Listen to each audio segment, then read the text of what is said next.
Il n'y a rien de tel qu'un voyage relaxant en voiture, mais tous les voyages ne consistent pas en une autoroute interminable et répétitive.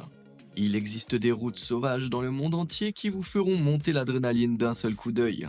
J'ai parcouru le web pour trouver les routes les plus exaltantes, les plus inspirantes et les plus étonnantes que vous pourrez emprunter. Alors attachez votre ceinture, car nous allons partir à l'aventure sur les routes les plus folles du monde.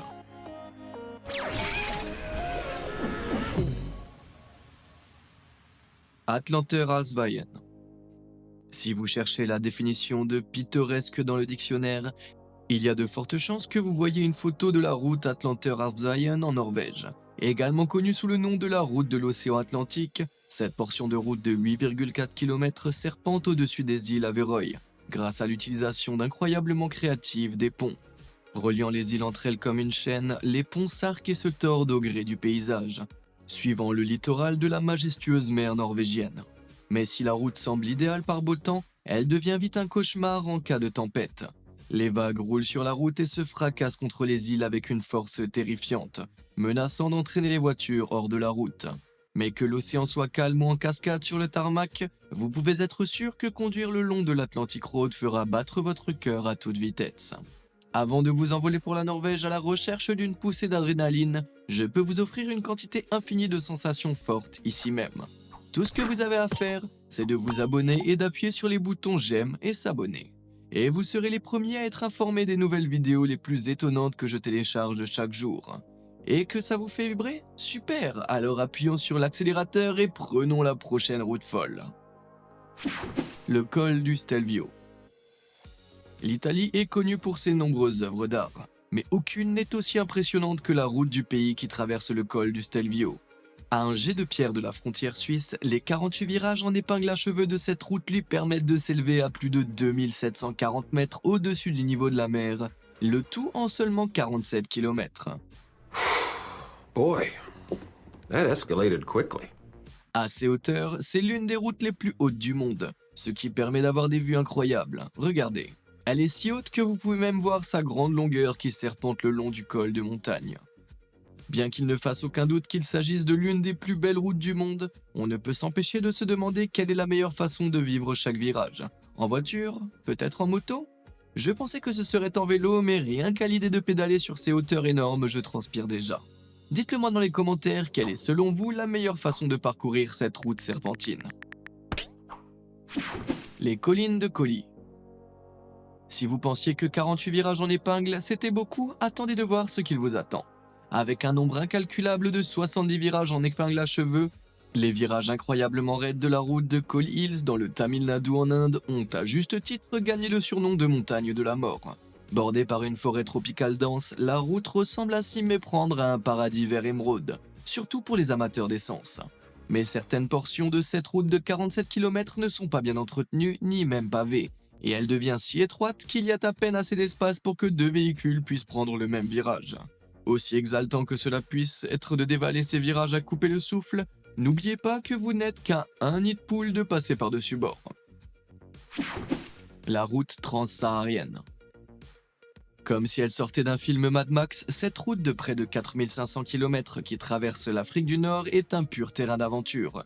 Connue sous le nom d'autoroute transsaharienne, cette route humblement asphaltée sillonne le cœur du désert du Sahara et relie 3 pays d'Afrique, le Nigeria, le Niger et Alger. Mais si ce paysage peut sembler être l'endroit idéal pour vivre votre fantasme post-apocalyptique et votre désir de faire la course en voiture, il est beaucoup plus dangereux qu'il n'y paraît. En effet, seulement 85% de la gigantesque autoroute est goudronnée, ce qui signifie que des kilomètres de votre voyage dépendent des traces laissées dans le sable et d'une balise routière délabrée occasionnelle. Et comme si ce n'était pas suffisant, les dérives de sable balaient souvent l'autoroute, enterrant de vastes portions de celle-ci. Donc, si vous vous perdez ou si vous tombez en panne d'essence, votre fantaisie de terrain vague pourrait bien devenir une dure réalité, mais au moins il fera beau. Oh, what a day! What a lovely day! La chaussée du lac Pontchartrain. En vous tenant sur la rive du lac Pontchartrain de la Nouvelle-Orléans, vous pouvez regarder l'eau et penser que vous êtes témoin d'une illusion d'optique. En effet, le pont qui s'étend au-dessus de l'énorme étendue d'eau ne semble pas avoir de fin.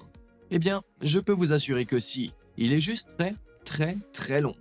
Près de 40 km de long en fait, ce qui en fait le deuxième plus long pont routier au-dessus de l'eau du monde. Perché à 4,6 mètres au-dessus de l'eau pour une série de 9500 piliers en béton, ce pont relie les deux côtés de l'immense lac qui mesure la somme impressionnante de 1632 km². Cela signifie que si vous vous retrouvez un jour à voyager sur ce pont jeté colossal, vous arriverez à mi-chemin et découvrirez que vous êtes si loin que vous ne pouvez pas voir la terre de chaque côté. Bien que cela semble être un rêve aquatique à traverser en voiture, je parie que c'est un cauchemar absolu pour y tomber en panne. Le Passo San Boldo. Il y a quelque chose dans l'aspect des routes creusées dans de vastes tunnels de montagne qui fait naître un sentiment d'aventure au fond de soi. Et le simple fait de jeter un coup d'œil à l'incroyable Passo San Boldo transforme cette étincelle en un véritable feu de joie. Serpentant à travers la paroi rocheuse à un peu plus de 700 mètres au-dessus du niveau de la mer, cette combinaison de 8 tunnels et de 6 virages en épingle à cheveux est un chef-d'œuvre d'ingénierie exaltant. Il relie les villes italiennes de Triciana et de Tovena, qui sont séparées par une forte élévation d'un peu plus de 430 mètres. Pour relier les deux villes, des tunnels ont été creusés à l'explosif dans la paroi rocheuse de la montagne afin de transformer une randonnée autrement périlleuse en une montée douce. Cela peut sembler être un travail énorme, mais la route a été achevée en un temps record en 1945, ce qui lui a valu son nom de route des 100 jours. Malgré toute l'histoire et l'ingénierie qu'elle recèle, je ne peux m'empêcher de penser qu'elle ressemble plus à un terrain de golf miniature qu'à une vraie route. Quoi qu'il en soit, je parie que c'est très amusant d'y faire un tour. Le couloir de neige du Japon. Bien qu'il soit ouvert que quelques mois par an, le couloir de neige de Tateyama au Japon est l'une des routes les plus époustouflantes du monde. L'asphalte glacé est flanqué de colossaux murs enneigés qui atteignent près de 18 mètres de haut, traçant une route à travers le sommet du mont Tate. Ces barrières de neige époustouflantes bloquent tout sauf les sommets des montagnes et le ciel. Mais ce couloir à couper le souffle n'apparaît pas du jour au lendemain. Chaque année, une équipe dévouée d'opérateurs de chasse-neige travaille ensemble à l'aide de fraises à neige rotatives pour dégager le chemin. Ces machines géantes peuvent pulvériser la neige sur une hauteur de près de 15 mètres et sur un demi-terrain de football sur les côtés, dégageant ainsi un chemin pour les visiteurs de la région. Maintenant, je suis sûr que conduire le long de cette route est une expérience inoubliable. Mais pourriez-vous imaginer le faire au volant d'une de ces choses ? Je pense que vous auriez des frissons et des sensations fortes. La route du tunnel de Guoyang. Il fait peut-être moins de 1,6 km de long, mais la descente du tunnel de Guoyang qui défie la mort vous donnera l'impression d'avoir fait l'un des plus longs trajets en voiture de votre vie. Ce tunnel rocheux a été creusé dans les montagnes Taiyang en Chine dans les années 70, après que les villageois de la région isolée de Guoyang se soient vus refuser l'aide du gouvernement pour construire une route. Au lieu de vivre dans la solitude, ils ont décidé de creuser eux-mêmes la route dans la montagne avec de simples outils à main. 13 villageois ont commencé à tailler dans la falaise. Étonnamment, au cours des 5 années éreintantes, ils ont produit un tunnel de 1,2 km de long reliant leur petit village au monde extérieur. Cependant, ils ne l'ont fait que de 4,9 mètres de haut et 4 mètres de large, à peine assez pour faire passer 2 voitures standards l'une à côté de l'autre. En plus de cela, le tunnel a été construit sur le chemin de moindre résistance, ce qui signifie qu'il s'incline, plonge et dévie de manière inattendue. Aussi terrifiante que soit la route elle-même, les fenêtres percées à travers les flancs de la montagne offrent une vue incroyable sur la vallée environnante. Mais vous pouvez aussi admirer l'époustouflante vue en jetant un coup d'œil vers le bas si vous en avez le courage. La route à travers un immeuble. La ligne d'horizon des gratte-ciel d'Osaka au Japon ne compte pas beaucoup de bâtiments remarquables, à l'exception de l'un d'entre eux qui, de façon incroyable, est traversé par une autoroute. En sacrifiant ses 5e, 6e et 7e étages, le bâtiment Gate Tower permet à l'autoroute Hanshin de le traverser, offrant ainsi l'une des expériences de conduite les plus étranges au monde. Cette petite section de route a été canalisée à travers le bâtiment suite à une mauvaise communication dans les années 1980. Les réaménagements de la zone de l'extension de l'autoroute avaient été convenus séparément, mais les plans des bâtiments se heurtaient les uns aux autres. Après 5 ans de négociations et quelques idées très novatrices, le feu vert a été donné pour que la voie rapide soit construite à travers la tour de bureau. Cela peut sembler un peu étrange, mais c'est la solution parfaite à ce qui aurait été autrement une anarchie architecturale. Alors, si vous vous trouvez un jour à Osaka, n'oubliez pas de vous y arrêter ou de passer par là. Salar de Uyuni. La Bolivie, pays d'Amérique centrale du Sud, est célèbre pour ses nombreux sites à couper le souffle. Mais aucun n'est aussi spectaculaire que ces salines d'un autre monde. Connu sous le nom de Salar de Uyuni, Cette grande étendue blanche s'étend sur plus de 10 360 km² et s'étend à perte de vue. Les immenses croûtes de sel sont formées il y a de nombreuses années après l'évaporation complète d'une masse d'eau dans le bassin. Les seules choses qu'elle a laissées derrière elle sont des sels et des minéraux, qui se sont solidifiés en poches massives le long de l'ancien lit du lac. Mais pour vraiment apprécier leur taille, il faut y aller en voiture. Bien qu'il ne s'agisse pas techniquement d'une route, c'est un lien de transport majeur à travers l'antiplano bolivien. Un lien tout à fait étonnant. Si la région subit des pluies, même brèves, les bassins blancs se transforment en miroirs géants, mélangeant le ciel et le sol de manière transparente. On dirait que le paradis existe vraiment sur Terre. La route côtière du Makran. On pourrait penser que la caractéristique la plus étonnante d'une route longeant la mer d'Arabie est cette vue incroyable sur l'océan. Mais malgré les stupéfiantes vagues azur, ce sont les formations rocheuses que la route traverse qui volent la vedette. Ces structures stupéfiantes font partie de la route côtière du Makran, également connue sous le nom de route nationale 10 qui longe la majeure partie du littoral sud du Pakistan. Et il s'agit d'un peu plus de 644 km d'asphalte lisse qui a été façonné dans les gigantesques roches saillantes, principalement composées de calcaire et de grès qui jonchent le littoral. Cette chaîne s'est formée grâce à l'activité tectonique de la région, où les plaques indiennes et eurasiennes qui constituent la croûte terrestre se sont rapprochées. Située juste en dessous de la côte pakistanaise, la force de la collision des plaques s'est déformée vers le haut, produisant des crêtes dentelées qui bordent maintenant cette route impressionnante. Prise sous le bon angle, avec l'aide d'un drone ou deux, cette photo de cette route rocheuse peut donner l'impression qu'elle suit les montagnes jusqu'au ciel. Si c'était vrai, la vue de là-haut serait extraordinaire. La route du Karakoram. Vous ne pensez peut-être pas qu'une route puisse porter le titre prestigieux de 8e merveille du monde, mais un seul regard sur la route de Karakoram pourrait vous faire changer d'avis. Alors qu'elle serpente à travers les cols rocheux du Gilgit-Baltistan, cette route zigzague à travers certains des paysages montagneux les plus étonnants du monde. S'étendant sur plus de 1288 km, la route atteint un sommet de près de 4720 mètres au-dessus du niveau de la mer, ce qui la conduit au cœur des montagnes du Karakoram. Ces beautés coniques finissent par laisser place à des sections plus habitables de terres agricoles et de villages. Maintenant, on ne peut pas nier que ceux-ci ne sont pas aussi impressionnants que les montagnes, mais à travers la perspective tordue d'une prise de vue par drone, l'autoroute peut sembler faire un impossible virage à 90 degrés vers le ciel, en même temps que tout le paysage. Oubliez les 7 merveilles du monde, cette route irréelle ressemble à la descente abrupte d'une montagne russe exaltante. L'autoroute du paradis. Vous ne pourrez peut-être pas acheter votre place pour le paradis, mais si vous vous rendez dans le Wyoming aux États-Unis, il y a des chances que vous puissiez conduire jusqu'aux portes du paradis. Car c'est ici que vous trouverez ce tronçon de l'autoroute 80 qui semble mener tout droit vers les cieux. Mais je suis navré de l'annoncer à tous les pêcheurs, c'est juste une illusion d'optique. On peut l'observer à la sortie du virage de l'autoroute vers Fort Bridger, là où la route commence à s'incliner vers le bas. C'est là que l'horizon perçu par les conducteurs s'abaisse en même temps que l'autoroute, ce qui fait que la section surélevée de la route à l'autre bout semble beaucoup plus haute. Ajoutez à cela quelques nuages au loin, et des routes comme celle-ci se transforment soudain en rampe d'accès au ciel. Ce n'est peut-être pas réel, mais j'aime à penser que le sommet de cette autoroute sacrée offre une vue d'enfer. Los Caracoles. Serpentant au cœur de la cordillère des Andes, cette partie périlleuse de la route 60 au Chili a été pratiquement conçue pour les automobilistes qui aiment les défis. Elle est connue sous le nom de Los Caracoles, ce qui signifie les escargots pour ceux d'entre nous qui ne parlent pas couramment l'espagnol. En effet, elle s'élève à près de 2438 mètres à flanc de montagne et comporte 29 épingles à cheveux et lacets.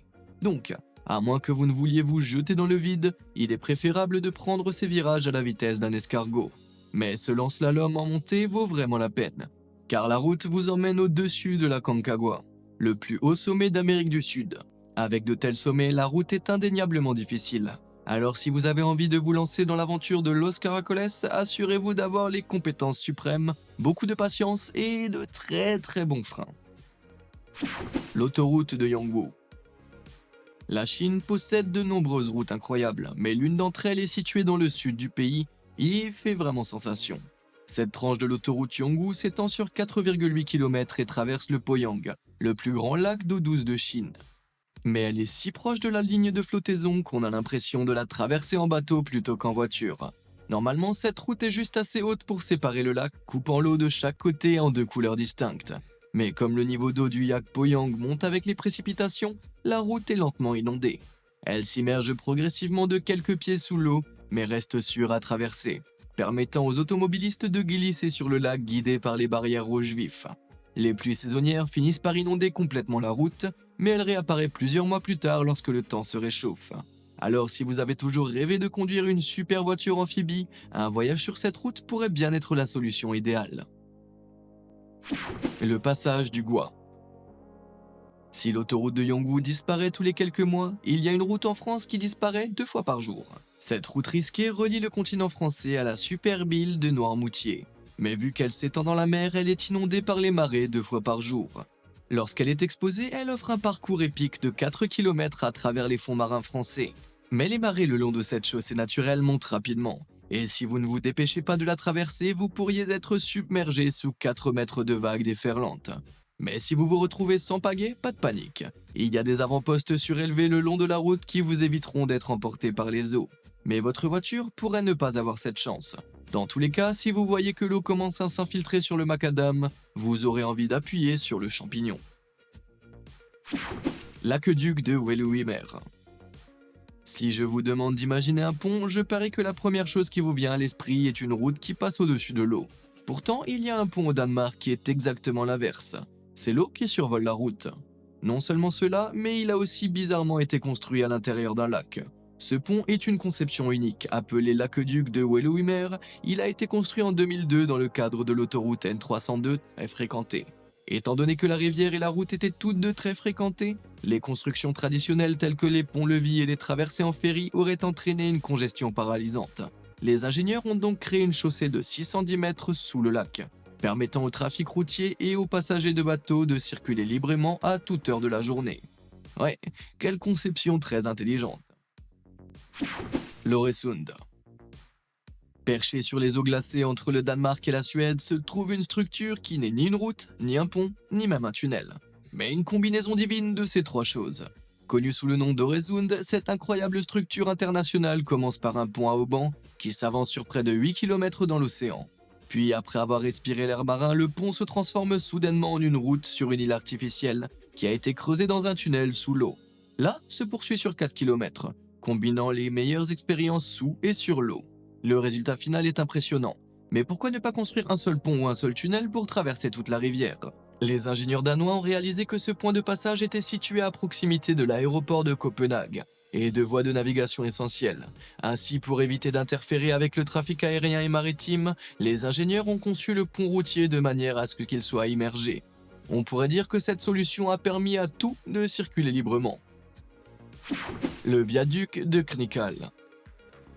Au long de la côte de la Slovénie, les grandes vagues de brouillard roulant engloutissent le paysage lorsque les vents frais de la mer rencontrent l'air chaud de l'intérieur.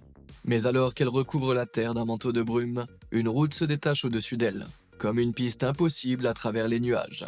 C'est le Knikal, le plus long et le plus haut viaduc de Slovénie, dissimulé le long des vallées impressionnantes de la région. S'élevant à plus de 100 mètres au-dessus du fond de la vallée, le début de l'autoroute est perché légèrement plus haut que le reste de la route. Cela signifie que les conducteurs qui la traversent sont souvent confrontés à un épais mur de brouillard qui engloutit toute la route sous leurs yeux. C'est un spectacle étrange à voir, pour ne pas dire terrifiant. Seriez-vous assez courageux pour conduire à l'aveuglette sur une route plus haute qu'un immeuble de 30 étages, ou feriez-vous un demi-tour précipité? Dites-le moi dans les commentaires. Le pont Eshimaohashi. De loin et à travers le bon objectif, le pont Eshimaohashi au Japon a l'air si raide qu'il suffit de remplir d'effroi même les conducteurs les plus expérimentés.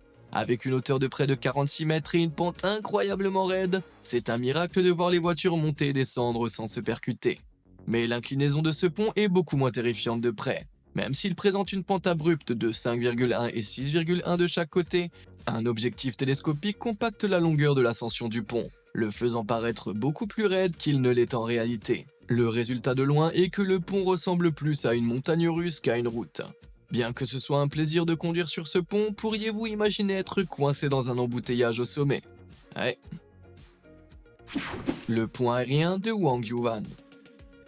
Avec ses 21 étages et ses 5 niveaux différents et ses 20 autoroutes, le pont aérien de Hwangjuvan ressemble plus à un labyrinthe qu'à une route que vous avez déjà vue. Ce monstre de mégastructure est un échangeur infernal qui relie l'aéroport et la voie rapide de la région à la ville tentaculaire de Chongqing en Chine. Mais malgré le chaos de béton, vous ne pouvez pas nier que c'est aussi très impressionnant. Atteignant une hauteur gargantuesque de 72 mètres, certaines routes longent les étages supérieurs des gratte-ciel voisins. C'est une hauteur suffisante pour donner aux conducteurs et à ces pauvres employés de bureau une véritable montée d'adrénaline. Et bien que la hauteur puisse sembler ajoutée à ce cauchemar de navigation, il y a des tournants tous les 800 mètres pour corriger les inévitables erreurs. Il suffit de suivre les panneaux, de respecter les limitations de vitesse et de ne jamais regarder en bas. La route du virage 99. La route qui serpente autour de l'imposante montagne Tianmen en Chine est aussi étonnante que mortelle. Avec ses 99 virages à vous donner le tournis, cette route de 11 km de long est un véritable parcours du combattant, où chaque virage serré et chaque virage critique s'inscrit dans une montée d'un peu plus de 1100 mètres. Cela représente environ un virage tous les 11 mètres, ce qui peut faire peur à certains conducteurs, mais les virages brutaux comme celui-ci sont le rêve des drifters. Avec une précision incroyable et des nerfs d'acier, ces pilotes peuvent conquérir les 99 virages à une vitesse folle en survivant. L'arrière de leur véhicule se balançant alors dangereusement dans le virage, tandis que le conducteur garde le contrôle total. Oubliez Fast and Furious Tokyo Drift et laissez place à bien plus cool, Fast and Furious Tianmen Drift. Route de montagne russe. Si vous vivez dans l'Oklahoma, vous n'avez pas besoin de vous rendre dans un parc à thème pour faire un tour de montagne russe. Il vous suffit de vous rendre sur la County Road NS 366, juste au nord de la ville de Wewoka. Ce tronçon de route présente d'énormes ondulations qui sont suffisamment grandes et abruptes pour donner la nausée aux conducteurs. Mais ce n'est pas une seule route en forme de montagne russe aux États-Unis. Dans la banlieue de Cincinnati, dans l'Ohio, un casse-cou a trouvé une route de montagne russe avec des pentes si raides qu'il a organisé avec ses copains une course de luge de rue. Avec rien d'autre que leur casque et leurs planches, ils ont déchiré la route, dévalant les pentes à une vitesse étonnante de 95 km/h. Je suis surpris qu'ils aient pu aller aussi vite, vu qu'ils devaient traîner ces gigantesques billes d'acier derrière eux. C'est parti, tout le monde dehors. Nous sommes arrivés à la fin. Mais avant de partir, sur laquelle de ces routes voulez-vous faire un tour dans la vraie vie ? Dites-le moi dans les commentaires ci-dessous. Et comme d'habitude, merci de nous avoir suivis.